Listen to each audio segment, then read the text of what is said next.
വിഷ്ണുശാലിനിയുടെ പുതിയ എപ്പിസോഡിലെ കോടതി പറയണേ ഞാനിപ്പോ ഈ പെൻഡ്രൈവ് ഒന്ന് പരിശോധിക്കട്ടെ എന്ന് പറഞ്ഞ് ആ വീഡിയോ പ്ലേ ചെയ്യണേ ഭീഷണിപ്പെടുത്തിയത്.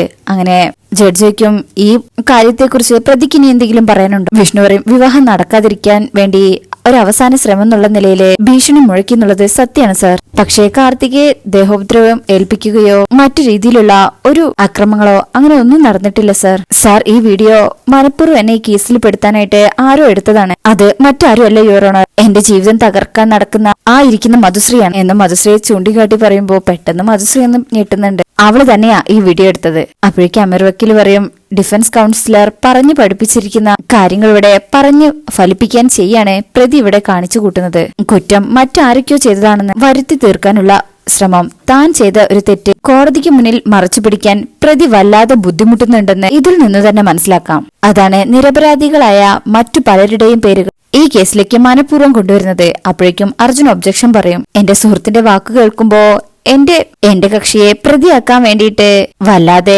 കിടന്ന് പരിശ്രമിക്കുകയാണെന്ന് മനസ്സിലാക്കാം. പരിശ്രമം നല്ലതാണ് മിസ്റ്റർ അമീർ, പക്ഷേ ഒരു നിരപരാധിയെ അപരാധിയാക്കാനാവരുത്.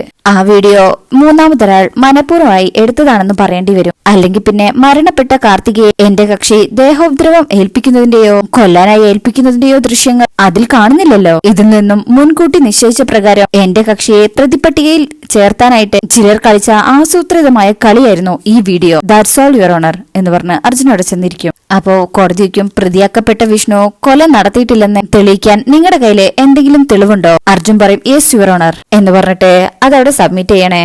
കാർത്തിക അണിഞ്ഞിരുന്ന ആ ബ്രേസ്ലെറ്റ് കോടതി അത് വാങ്ങിച്ചു നോക്കും. അർജുൻ പറയും കല്യാണ ദിവസം കാർത്തിക അണിഞ്ഞിരുന്ന ഒരു ബ്രേസ്ലെറ്റ് ആണിത്.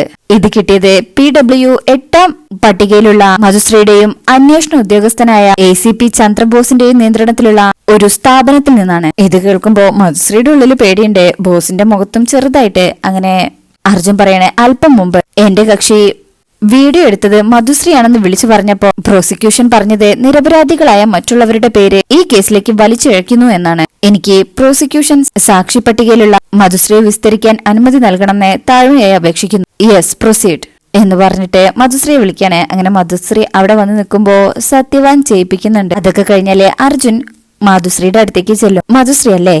മധുശ്രീ തലയാട്ടും. പ്രതിക്കൂട്ടിൽ നിൽക്കുന്ന ആളെ അറിയോ? ആ അറിയും. അർജുൻ ചോദിക്കും എങ്ങനെ അറിയും? ഫാമിലിയുമായിട്ട് അടുത്ത ബന്ധമുണ്ട്, റിലേറ്റീവാ. അപ്പൊ അർജുൻ ചോദിക്കും അത്രേ ഉള്ളോ? ആ ഒരു ബന്ധം മാത്രമേ നിങ്ങൾ തമ്മിലുള്ളൂ? മധുശ്രീ മിണ്ടാതെ നിൽക്കുമ്പോ അർജുൻ പറയും കോടതിക്ക് വേണ്ടത് ഉത്തരമാണ്, മൗനമല്ല. പറയൂ, ആ ഒരു ബന്ധം മാത്രമേ ഈ നിൽക്കുന്ന വിഷ്ണുവുമായിട്ട് നിങ്ങൾക്കുള്ളൂ? അൻവർ ഒബ്ജക്ഷൻ പറയും. സാക്ഷി വിസ്താരം എന്നുള്ള പേരില് ഹാജരാവുന്ന സാക്ഷിയെ മാനസികമായി ബുദ്ധിമുട്ടിക്കുന്നത് ശരിയല്ല. ഡിഫൻസ് കൗൺസിലർ ചെയ്യുന്നതും ഇപ്പൊ അത് തന്നെയാണ്. അർജുൻ പറയും സത്യം പുറത്തു കൊണ്ടുവരാൻ പല വഴിയും ഉപയോഗിക്കാം അൻവർ. ഞാൻ നേരായ വഴിക്കാണ് പ്രവർത്തിക്കുന്നത്. അതുകൊണ്ടാണ് താങ്കൾക്കത് മനസ്സിലാവാത്തത്. ബഹുമാനപ്പെട്ട കോടതിയുടെ അറിവിലേക്കായി ഞാൻ മറ്റൊരു കാര്യം കൂടെ സൂചിപ്പിക്കുകയാണ്. വിഷ്ണുവിനെ മധുശ്രീ ഇഷ്ടപ്പെട്ടതും വിവാഹം കഴിക്കാൻ ഇരുന്നതുമാണ്. വിഷ്ണുവിനെ ശാലിനി വിവാഹം കഴിച്ചതുകൊണ്ട് മാത്രമാണ് തന്റെ ഇഷ്ടം ഉള്ളിലൊതുക്കിക്കൊണ്ട് ഇപ്പോഴും അവിവാഹിതയായിട്ട് മധുശ്രീ തുടരുന്നത്. അതിന്റെ ഒരു ചുരുക്ക് മനസ്സിൽ വിഷ്ണുവിനോട് മധുശ്രീക്കുണ്ട്. ഈ കിട്ടാത്ത മുന്തിരിക്ക് പുളിപ്പുണ്ടാവും പറയുന്ന പോലെ എനിക്ക് കിട്ടാത്ത ജീവിതം അവന് കിട്ടണ്ടെന്ന് മനസ്സിൽ കരുതിക്കൊണ്ട് തന്നെ അല്ലേ ആ വീഡിയോ എടുത്തത്? മധുശ്രീ പറയും ഞാനല്ല വീഡിയോ എടുത്തത്. അർജുൻ പറയും യുവർ ഓണർ, ആ വീഡിയോ എടുത്തത് മധുശ്രീ തന്നെയാണ്. ACP ചന്ദ്രബോസിന്റെ മൊബൈലിലേക്ക് ആ വീഡിയോ ഷെയർ ചെയ്തതും ഈ മധുശ്രീ തന്നെയാണ്. പിന്നെ കാർത്തിക കല്യാണ ദിവസം അണിഞ്ഞിരുന്ന ബ്രേസ്ലെറ്റ് അത് കിട്ടിയതും മധുശ്രീയും ACP ചന്ദ്രബോസും ഷെയർ ചെയ്ത് നടത്തുന്ന ബിസിനസ് സ്ഥാപനത്തിൽ നിന്നാണ്. അതെന്തിന്റെ ഓഫീസാണെന്നും അത് അങ്ങനെ ഒരു ഓഫീസ് എന്തിനാണെന്നും ആളുകൾക്ക് പോലും അറിയില്ല യുവർ ഓണർ.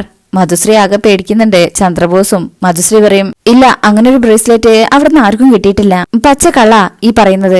അർജുൻ പറയും ശരി സമ്മതിച്ചോ? അങ്ങനെ ഒരു ഓഫീസ് ACP ചന്ദ്രബോസിനും മധുശ്രീക്കും ഉണ്ടെന്ന് സമ്മതിച്ചോ? പറ അത് പിന്നെ എന്ന് മധുശ്രീ പറയുമ്പോ തന്നെ അർജുൻ പറയും സമ്മതിച്ചു. അത് ബഹുമാനപ്പെട്ട കോടതിയും കേട്ടതാണ്. That's all your honour. കോടതിക്കും പബ്ലിക് പ്രോസിക്യൂട്ടർക്ക് ഇനി എന്തെങ്കിലും ചോദിക്കാനുണ്ടോ? നോ യുവർ ഓണർ എന്ന് പറഞ്ഞ് അമീറും അവിടെ ഇരിക്കുക. ശേഷം മധുശ്രീ അവിടെ നിന്ന് ഇറങ്ങി തന്റെ സീറ്റിൽ പോയിരിക്കും. അങ്ങനെ അർജുൻ പറയും PW 7 പവിത്ര ജ്വല്ലേഴ്സിന്റെ ഓണർ വിജയകുമാറിനെ വിസ്തരിക്കാൻ അനുവദിക്കണമെന്ന് ബഹുമാനപ്പെട്ട കോടതിയോട് അപേക്ഷിക്കുന്നു. യു പ്രൊസീഡ് എന്ന് പറയുമ്പോ അങ്ങേരെ വിളിക്കുക. അങ്ങനെ അങ്ങേരും അവിടെ വന്ന് ആ കൂട്ടിൽ നിൽക്കും.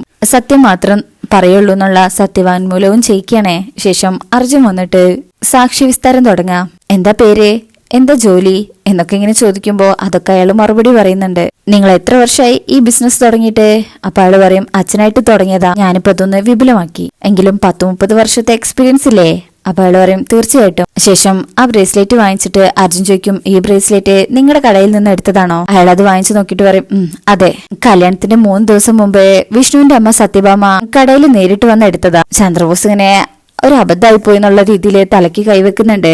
അപ്പോ അർജുൻ ചോദിക്കും, കടയിൽ വരുന്ന കസ്റ്റമേഴ്സിനെ നിങ്ങൾ ഇങ്ങനെ ഓർത്തു വെക്കാറുണ്ടോ? അയാൾ പറയും, അതില്ല സത്യമേ, എനിക്ക് നേരത്തെ അറിയാവുന്നതാ. അവരുടെ ഒരു ഫാമിലി ഫ്രണ്ട് കൂടെയാണ് ഞാൻ. അവര് ഞങ്ങളുടെ സ്ഥാപനത്തിലെ സ്ഥിരം കസ്റ്റമറാണ്. അപ്പൊ പിന്നെ ഓർക്കാണ്ടിരിക്കാൻ പറ്റില്ലല്ലോ. ഓക്കെ വിജയകുമാർ, ഈ വിവരങ്ങൾ ബഹുമാനപ്പെട്ട കോടതിയെ അറിയിച്ചതിന് നന്ദി എന്ന് പറഞ്ഞ ആ ബ്രേസ്ലെറ്റ് തിരികെ നൽകും. അങ്ങനെ അർജുൻ പറയും, ഇതിൽ നിന്നൊരു കാര്യം വ്യക്തമാവുന്നുണ്ടോ യുവർ ഓണർ? കാർത്തിക എന്ന് പറയുന്ന പെൺകുട്ടി മരണപ്പെട്ടിട്ടില്ല. കല്യാണ ദിവസം അവൾ അണിഞ്ഞിരുന്ന ബ്രേസ്ലെറ്റ് കണ്ടുകിട്ടിയത് മാത്രമല്ല, അത് കണ്ടെടുത്തത് വിഷ്ണുവിനെ അറസ്റ്റ് ചെയ്ത ACB ചന്ദ്രബോസിന്റെയും വിഷ്ണുവിനെ വീഡിയോ എടുത്ത് കൊടുക്കാൻ ശ്രമിച്ച മധുശ്രീയുടെയും നിയന്ത്രണത്തിലുള്ള സ്ഥാപനത്തിൽ നിന്നുമാണെന്ന് പറയുമ്പോ ഈ കേസ് എത്രത്തോളം ഗൗരവമുള്ളതാണെന്ന് കോടതിക്ക് ബോധ്യപ്പെട്ട് കാണുന്ന പ്രതീക്ഷിക്കുന്നു. ഈ കൊലക്കുറ്റം കെട്ടിച്ചമച്ചതാണെന്നും എന്റെ കക്ഷിയുടെ മേൽ ഇത് മനഃപൂർവ്വം കെട്ടിവെച്ചതാണെന്നും ഞാൻ ഇവിടെ അറിയിച്ചുകൊള്ളുന്നു. മൈലോഡ്, ഞാൻ ഇപ്പോഴും പറയുന്നു, കാർത്തിക മരണപ്പെട്ടിട്ടില്ല. അതിന്റെ പേരിൽ പ്രതിയായി നിൽക്കപ്പെടുന്ന എന്റെ കക്ഷി വിഷ്ണു തീർത്തും നിരപരാധിയാണ് യുവർ ഓണർ. അപ്പോഴേക്ക് അമീർ ഒബ്ജക്ഷൻ പറയും. അപ്പൊ പിന്നെ നെട്ടൂർ പാലത്തിന് താഴെ കത്തിക്കരിഞ്ഞ നിലയിൽ കണ്ടെത്തിയ ബോഡി ആരുടേതാണ്? അർജുൻ പറയും, അത് തെളിയിക്കാനുള്ള ഉത്തരവാദിത്വം പോലീസിന്റേതാണ്. അപ്പൊ കോടതിക്കും കാർത്തിക മരിച്ചെന്ന് തെളിയിക്കാൻ നിങ്ങളുടെ കയ്യിലെ എന്തെങ്കിലും തെളിവുണ്ടോ? അമീർ പറയും, യെസ് യുവർ ഓണർ. പ്രതിപട്ടികയിലുള്ള മാർട്ടിൻ, തങ്കൻ, ചന്ദ്രൻ എന്നിവരെ വിസ്തരിക്കാൻ എന്നെ അനുവദിക്കണം. കോടതി അതിനും അനുവാദം നൽകും. ആ പേര് വിളിക്കുമ്പോ അവര് 3 പേരും അവിടെ വന്ന് നിൽക്കും. ശേഷം അവരെ കൊണ്ടും സത്യമേ പറയിക്കുന്നേ സത്യം ചെയ്യിപ്പിക്കുക. അങ്ങനെ ആ ഗുണ്ടകളോടേക്കും, ആ നിൽക്കുന്ന ആളെ നിങ്ങൾക്കറിയാമോ? അപ്പൊ തന്നെ വിഷ്ണു ഇങ്ങനെ മുഖം തിരിക്കുമ്പോ അവര് പറയും, അറിയാം. അപ്പോ വിഷ്ണുവിന്റെ മുഖത്ത് വല്ലാത്ത ദേഷ്യം വരും. കാരണം എന്താ വെച്ചാ, ഇല്ലാത്തൊരു കാര്യല്ലേ, വിഷ്ണുവിന് അവരെ അറിയ പോലുമില്ല. അങ്ങനെ അവരെ തന്നെ ഇങ്ങനെ നോക്കുമ്പോ അമീറയ്ക്കും എങ്ങനെ അറിയാം? അപ്പൊ അതിലൊരാൾ പറയും, കാർത്തികയെ പെട്രോൾ ഒഴിച്ച് കൊല്ലാനായിട്ട് ഞങ്ങൾക്ക് കൊട്ടേഷൻ തന്ന ആളാണ് വിഷ്ണു. ദേ സാർ, പച്ചക്കള്ള ഇവര് പറയുന്നത്, എനിക്ക് ഇവരെ അറിയ പോലും ഇല്ല. ഞാൻ ഇപ്പൊ ഇവരെ ആദ്യമായിട്ട് കാണുന്നത് പോലും. അപ്പൊ അമീർ പറയും, അങ്ങനെ പറയാനാണ് ഡിഫൻസ് കൗൺസിലർ നിങ്ങളെ പറഞ്ഞു പഠിപ്പിച്ചതെങ്കിലും യഥാർത്ഥ സത്യത്തിൽ നിന്നും നിങ്ങൾക്കൊരിക്കലും ഒളിച്ചോടാൻ കഴിയില്ല. സത്യം സത്യമായിട്ട് തന്നെ തെളിയേണ്ടതാണ്. അത് മൂടി വെക്കാനുള്ളതല്ല, മറ നീക്കി പുറത്തു വരിക തന്നെ ചെയ്യും. അങ്ങനെ അമീർ അവരോടേക്കും കാർത്തികയെ പെട്രോൾ ഒഴിച്ച് കൊല്ലാനായിട്ട് കൊട്ടേഷൻ പറഞ്ഞപ്പോ അയാൾ നിങ്ങൾക്ക് എന്തെങ്കിലും തന്നിരുന്നോ? അപ്പൊ അവര് തന്നിരുന്നു. അത് കേൾക്കുന്ന വിഷ്ണു ശാലിനിയൊക്കെ അങ്ങ് ഞെട്ടിപ്പോകും.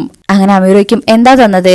അയാൾ പറയും, അഡ്വാൻസ് ആയിട്ട് 50,000 തന്നു, ബാക്കി 1,00,000 രൂപ കൃത്യം നടത്തി കഴിഞ്ഞിട്ട് തരാന്നാ പറഞ്ഞിരുന്നത്. അമീറയ്ക്കും അതെങ്ങനെയാ തന്നത്? ഇയാള് നേരിട്ട് തന്നെ വന്ന് ക്ഷേത്രമുറ്റത്ത് വെച്ചാ തന്നത്. മറ്റുള്ളവരാരെങ്കിലും കാണുന്നതിന് മുമ്പേ പൊക്കോളാനും പറഞ്ഞു. അതിലും വിഷ്ണുവിന് അങ്ങ് ദേഷ്യം വരും. കള്ളം എടാ എന്നൊക്കെ ഇങ്ങനെ ദേഷ്യത്തിൽ വിളിച്ചു പോവാ. സാർ, ഇവര് പറയുന്നത് പച്ചക്കള്ളമാണ്.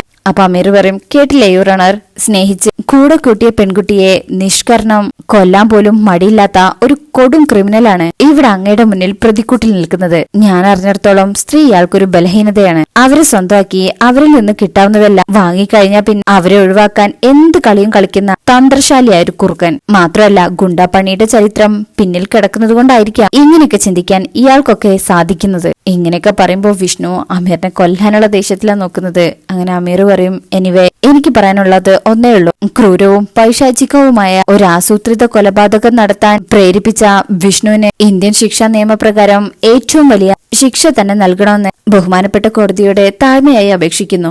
വിഷ്ണുവിന് ഇപ്പോഴും നല്ല ദേഷ്യമുണ്ട്. സത്യഭാമ ആകെ ടെൻഷനിലായിരിക്കുന്നത്. അങ്ങനെ കോടതി അർജുനോട് എന്തെങ്കിലും ചോദിക്കാനുണ്ടോന്ന് ചോദിക്കുമ്പോ അർജുൻ പറയും യെസ് എന്ന് പറഞ്ഞ് ആ ഗുണ്ടകളുടെ അടുത്ത് വന്നിട്ട് അവരുടെ പേരൊക്കെ അവരോട് തന്നെ പറയും. മാർട്ടിൻ, തങ്കൻ, ചന്ദ്രൻ, പേരൊന്നും മാറിപ്പോയിട്ടില്ലല്ലോ അല്ലേ? അവര് പറയും ഇല്ല, അത് തന്നെയാ. അർജുൻ പറയും, ഇവർക്ക് അതിലൊരു സംശയം ഉണ്ടെന്ന് തോന്നുന്നു യുവറാണ്. അപ്പോ എന്റെ കക്ഷി വിഷ്ണു പറഞ്ഞിട്ടാണ് നിങ്ങൾ കാർത്തികയെ നെട്ടൂർ പാലത്തിന്റെ താഴെ കൊണ്ടുപോയി ജഡം കത്തിച്ച് ചാമ്പലാക്കിയത് അല്ലേ എന്ന് വെക്കുമ്പോ അവര് പറയും അതെ. ജഡം കത്തിക്കരിഞ്ഞെന്ന് ഉറപ്പാണോ? അപ്പോ അവര് പറയും ആ അതെ ഉറപ്പാണ്, മുഴുവനും കത്തിക്കരിഞ്ഞിട്ടാണ് സാറേ ഞങ്ങൾ അവിടുന്ന് പോകുന്നത്. അർജുൻ പറയും അതിന് എന്റെ കക്ഷി നിങ്ങൾക്ക് 50,000 രൂപ പ്രതിഫലമായിട്ടും തന്നു, ബാക്കി 1,00,000 രൂപ തരാമെന്നും പറഞ്ഞു അല്ലേ? അപ്പൊ അവര് പറയും ആ അതെ. അപ്പൊ അർജുൻ പറയും ശരി, ഇനി ഇയാള് പറയട്ടെ, നിങ്ങൾ 3 പേരും ഒരുമിച്ചാണല്ലോ കൃത്യം ചെയ്തത്, അപ്പൊ ഇയാൾക്കും പറയാലോ അന്ന ദിവസം കാർത്തിക ധരിച്ചിരുന്ന ഡ്രസ് ഏതാണ്? അപ്പോ അവർക്ക് പറയാൻ പറ്റണില്ല. 3 പേരും അങ്ങോട്ടും ഇങ്ങോട്ടും നോക്കും. അർജുൻ പറയും ഡ്രസ് ഓർമ്മയില്ലെങ്കിൽ കളറ് പറഞ്ഞാലും മതി. അപ്പോ ആദ്യം നിൽക്കുന്ന ആളങ്ങ് പറയാൻ തുടങ്ങുമ്പോഴേക്കും അർജുൻ പറയും ഏയ് ഇയാള് പറയട്ടെ, ഇയാളും ഇതിൽ പങ്കാളിയാണെന്നല്ലേ പറഞ്ഞത്, അപ്പൊ ഇയാൾക്കും പറയാലോ. അപ്പോഴേക്കും അമീർ ഒബ്ജക്ഷൻ പറയും. ആവശ്യമില്ലാത്ത ചോദ്യം ചോദിച്ച് ഡിഫൻസ് കൗൺസിലർ മനഃപൂർവ്വം കുഴപ്പിക്കുകയാണ്. അർജുൻ പറയും ഒരു പെൺകുട്ടിയെ കൊല്ലാൻ കൊണ്ടുപോകുന്നവർ, പെട്രോൾ ഒഴിച്ച് കാറിലിട്ട് കത്തിച്ചവർ, അവരുടെ വസ്ത്രം ശ്രദ്ധിക്കില്ലേ, വസ്ത്രത്തിന്റെ കളറെങ്കിലും ശ്രദ്ധിക്കില്ലേ. അപ്പൊ ഒരാളേക്കും പച്ചയാണോ, അപ്പൊ മറ്റേ ആള് പറയും റോസ് കളറാണെന്നാടാ തോന്നുന്നത്. അപ്പൊ വേറൊരുത്തൻ പറയും കല്യാണ സാരിയാണെന്ന് പറഞ്ഞാലോ. അപ്പൊ അർജുൻ പറയും നോക്കൂ, പ്രതികൾ എന്ന് പറയുന്നവർക്ക് ഇപ്പോഴും സംശയമാണ് യുവർ ഓണർ. കാർത്തികയെ അന്ന ദിവസം ഈ 3 പേരും കണ്ടിട്ട് പോലും ഇല്ല യുവർ ഓണർ. പിന്നെ എങ്ങനെയാണ് പാലത്തിന്റെ അടിയിൽ കൊണ്ടുപോയി കത്തിച്ചു എന്നൊക്കെ പറയുന്നത്? മെനഞ്ഞെടുത്തൊരു കഥ. അങ്ങനെയുള്ളൊരു കൃത്യം ഇവരെ പോലെ 3 പേർക്ക് ചെയ്യാനാവില്ല യുവർ ഓണർ. ഒരു കാര്യം കൂടെ ചോദിച്ചുകൊണ്ട് ഞാൻ എന്റെ വിസ്തരണം അവസാനിപ്പിക്കുകയാണ് യുവർ ഓണർ. അങ്ങനെ അർജുന അവരോട് ചോദിക്കുകയാണെ എന്റെ കക്ഷി പണം തന്നു പറഞ്ഞല്ലോ, നിങ്ങൾക്ക് എങ്ങനെയാ പണം തന്നത്? അപ്പൊ അയാൾ പറയും നേരിട്ടാണ് തന്നത്. എത്ര രൂപ തന്നു? അപ്പൊ അയാള് പറയും 50,000 രൂപ. അപ്പൊ അർജുൻ ചോദിക്കും നിങ്ങൾക്ക് എന്താ ഓൺലൈൻ ട്രാൻസാക്ഷൻ ഒന്നുമില്ലേ? അല്ല, ഈ ഡിജിറ്റൽ യുഗത്തിൽ പണം സംബന്ധിച്ചിട്ടുള്ള ഇടപാടുകളെല്ലാം ഓൺലൈൻ വഴിയാണല്ലോ നടക്കുന്നത്, അതല്ലേ കുറച്ചുകൂടെ സേഫ്? അപ്പൊ അയാൾ പറയും ഇല്ല, ഞങ്ങൾക്ക് 3 പേർക്കും ഇല്ല. അർജുൻ പറയും ശരി, കഴിഞ്ഞു.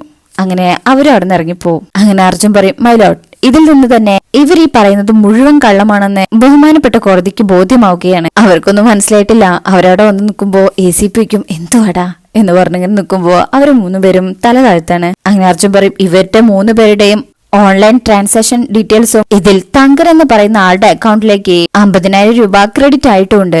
അത് സത്യവുമാണ്.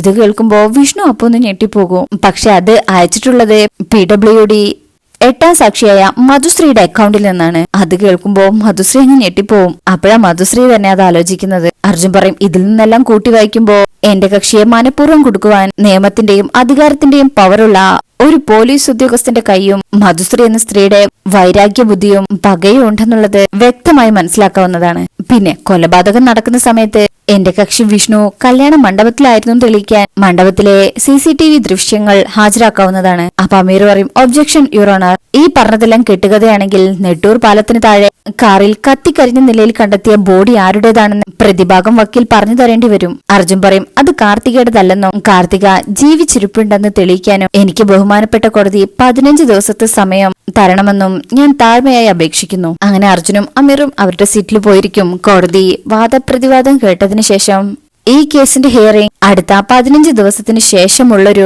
ദിവസത്തേക്ക് മാറ്റിവെച്ചിരിക്കുന്നു. തീയതി പിന്നീട് അറിയിക്കുന്നതാണ് എന്ന് പറഞ്ഞിട്ട് ജഡ്ജി അവിടുന്ന് എഴുന്നേറ്റ് പോകും. ശേഷം അവിടെയുള്ള ഓരോരുത്തരായിട്ട് കോടതിയിൽ നിന്ന് ഇറങ്ങി പോകുന്നത് ഇങ്ങനെ കാണിച്ചുകൊണ്ടാ ഈ ഭാഗം കഴിയുന്നത്. അപ്പോ ഇന്നത്തെ റിവ്യൂ ഇഷ്ടപ്പെട്ടിട്ടുണ്ടെങ്കിൽ ചാനൽ എല്ലാവരും ലൈക്ക് ചെയ്ത് സബ്സ്ക്രൈബ് ചെയ്ത് സപ്പോർട്ട് ചെയ്തേക്കണേ. താങ്ക്